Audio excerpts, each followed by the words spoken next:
पिछले एपिसोड में सभी एल्डर और टैन्यू भी मिस्किन के पैलेस में से चले गए थे, लेकिन तभी सुबिंग यहाँ पर आया था और उसने मिस्किन को सभी हर्ब को 1 महीने के अंदर तैयार करने के लिए बोला था। इधर टैन्यू भी अपने जगह पर आ गया है और कहता है कि इसे उगाने में 5 दिन का टाइम लगेगा, लेकिन अगर उस दिन मैंने होंगमेंग तुसेन को कास्ट नहीं किया होता फिर मुझे समर ट्रेजर स्पिरिट बोट मिल गया होता। लेकिन उस दिन जिन लोगों ने मुझे धोखे से मारने की कोशिश की थी, कभी न कभी इसका बदला मैं जरूर लूंगा और इसके हिसाब को बराबर कर दूंगा। तभी इसी वक्त डेनियल यहाँ पर आ जाता है और टैन्यू से कहता है कि यह तो केवल 5 दिन है, तुम बिल्कुल ठीक हो जाओगे। इसके बाद टैन्यू कुछ बोलने जाता है, लेकिन इसी वक्त सूजियान आकर पीछे से इसकी आंखें बंद कर लेती है और डेनियल सूजियान की खूबसूरती को देख हैरान हो जाता है। फिर सूजियान टैन्यू से गेस करने के लिए कहती है, लेकिन टैन्यू तुरंत इसे पहचान जाता है कि वो सूजियान है और कहता है कि यह सब करना बंद करो। लेकिन बेचारी सूजियान को इसमें कुछ मजा नहीं आता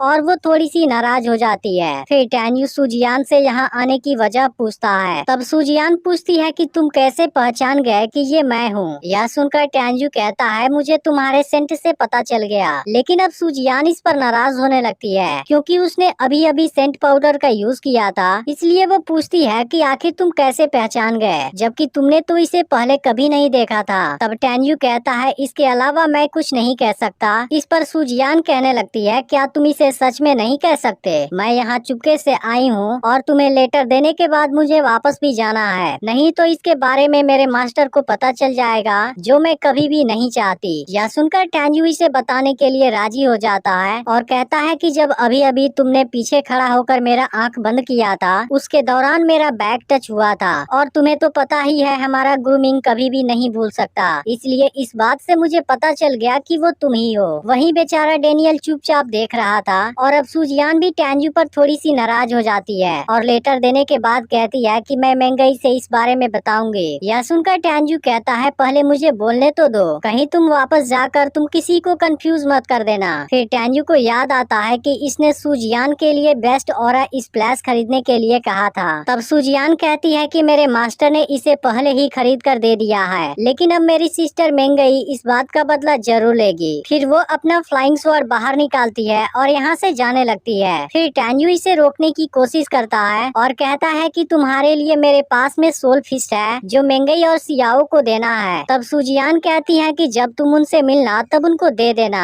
इतना कहने के बाद वो यहाँ से चली जाती है और बेचारा टैन्यू देखता रह जाता है। तभी डेनियल टैन्यू से कहने लगता है कि वो लड़की बहुत सुंदर है, क्या तुम मुझे अपना छोटा भाई समझकर उससे नहीं मिला सकते? इस पर टैन्यू कहता है कि वो गोल्डन बोर्ड 5 सोल के चीफ एक लिंजाई की स्टूडेंट है, क्या तुम्हारे पास में उसके जैसी एबिलिटी है? यह सुनकर डेनियल हैरान हो जाता है। फिर टैन्यू कहता है कि मुझे तुमसे एक बात पूछनी थी। इसके बाद वो पूछता है, क्या हमारे डेनमार्क ने भी time and space magic weapon लिया है ताकि वहाँ पर हमारे स्टूडेंट जाकर प्रैक्टिस कर सकें? तब डेनियल कहता है कि हमारे एक्रोबैटिक स्टूडेंट के लिए हाँ भी है और नहीं भी। तब टैन्यू इसके बारे में पूछता है। फिर डेनियल बताता है कि हमारे कैंगलिंग इमोर्टल माउंटेन के नॉर्थ में 10,000 माइल के बाद हमारे स्टूडेंट के कल्टीवेशन के लिए एक बहुत बड़ी जगह है जिसके अंदर हजारों वर्ल्ड स्पेस पगोड़ा है, लेकिन वहाँ के एक बिल्डिंग में केवल एक आदमी ही एंटर कर सकता है और उसके अंदर के 1 दिन की कल्टीवेशन बाहर के 3 दिन के कल्टीवेशन के बराबर होगी। इस पर टैन्यू कहता है, केवल 3 दिन? तब डेनियल कहता है कि तुम केवल इसी बात पर ध्यान मत दो क्योंकि वहाँ 1 दिन एंटर करने के लिए 5 मिलियन स्नैक्स देने पड़ेंगे, इसलिए अल्केमी स्टूडेंट तो अल्केमी बेचकर इसकी व्यवस्था कर लेते हैं, लेकिन हमारे एक्रोबेटिक स्टूडेंट का कुछ नहीं हो पाता। तब टैन्यू पूछता है कि वहाँ पर हाई लेवल वाले टाइम एंड स्पेस पगोड़ा तो जरूर होंगे। इस पर डेनियल कहता है कि वहाँ एक सुपर क्लास वाला वर्ल्ड स्पेस पगोड़ा है और ऐसा कहा जाता है कि पर्सनल स्ट्रेंथ के बेस पर केवल टॉप 200 स्टूडेंट ही वहाँ पर जा सकते हैं। लेकिन अब डेनियल को यकीन नहीं होता टैन्यू वहाँ पर जाने वाला है। तब टैन्यू कहता है कि तुम भी क्यों नहीं चलते? तब डेनियल कहता है कि तुम नहीं जानते, जाइंट यान वुचांग 12 एल्डर्स का दरवाजा है और तुमने लीजियान को भी मारा है, इसलिए कोई नहीं जानता वो इसका बदला लेने के लिए कौन सी चालाकी का यूज करेंगे। तब टैन्यू कहता है कि आते हैं तो आने दो। अब डेनियल भी समझ जाता है टैन्यू वहाँ बिना गए नहीं मानेगा, इसलिए वो इसे केयरफुल रहने के लिए बोलकर यहाँ से चला जाता है। फिर टैन्यू सोच में पड़ जाता है कि मेंगई ने मुझे 2 लेटर क्यों भेजा जबकि वो अपनी बात 1 लेटर में भी कर सकती थी। फिर टैन्यू एक जगह पर बैठ जाता है और पहले वाले लेटर को ओपन करता है जिसमें मेंगई ने लिखा था जब तुम कभी घर वापस जाओ और दिल टूटा हुआ हो तो तुम्हें और ज्यादा दुखी नहीं होना चाहिए और मैं भी तुम्हें काफी मिस करती हूँ। लेकिन टैन्यू इसके बारे में ज्यादा कुछ नहीं समझ पाता।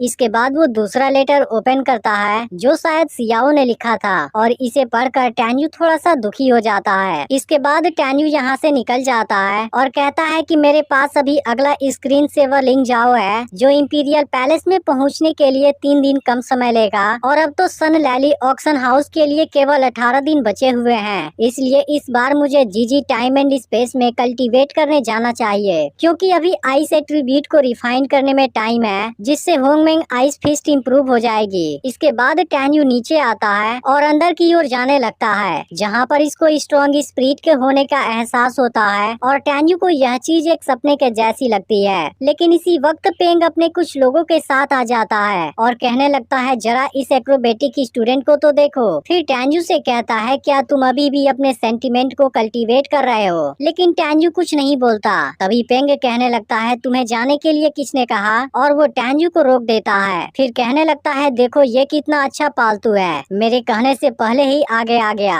तभी पेंग का आदमी कहने लगता है इस पूरे डेनमार्क में कौन है जो आपकी बात को नहीं मान सकता और यह तो केवल एक एक्रोबेटिक स्टूडेंट है। इसके बाद पेंग टैन्यू के सामने एक स्नैक फेंकता है और कहने लगता है मैंने सुना है टैन्यू नाम का एक आदमी तुम्हारे लिंगसान मेडिसिनल गार्डन में आया है जो बहुत ही घमंडी है। इसके बाद पेंग टैन्यू को गिरा हुआ स्नैक उठाने के लिए कहता है। अब इस बात को सुनते ही टैन्यू इसे एक पावरफुल पंच मारता है और इसकी गर्दन पकड़कर हवा में लटका देता है। अब यह देखते ही पेंग के आदमी गुस्सा हो जाते हैं और इसमें से एक टैन्यू पर हमला करने जाता है। लेकिन अब टैन्यू केवल एक किक में ही इसको दूर फेंक देता है। यह देख बाकी के दोनों आदमी भी पेंग को बचाने आते हैं लेकिन टैन्यू इनका भी अच्छे से बैंड बजाता है और अब इस चीज को देख तीनों के होश उड़ जाते हैं। इसके बाद एपिसोड एंड हो जाता है जिसका अगला एपिसोड मंडे को रिलीज होगा। लेकिन अगर आपने पिछला पार्ट मिस कर दिया हो तब लेफ्ट वाली वीडियो को जरूर देख लेना और चैनल को भी सब्सक्राइब करके नोटिफिकेशन को ऑल पर जरूर सेट कर देना।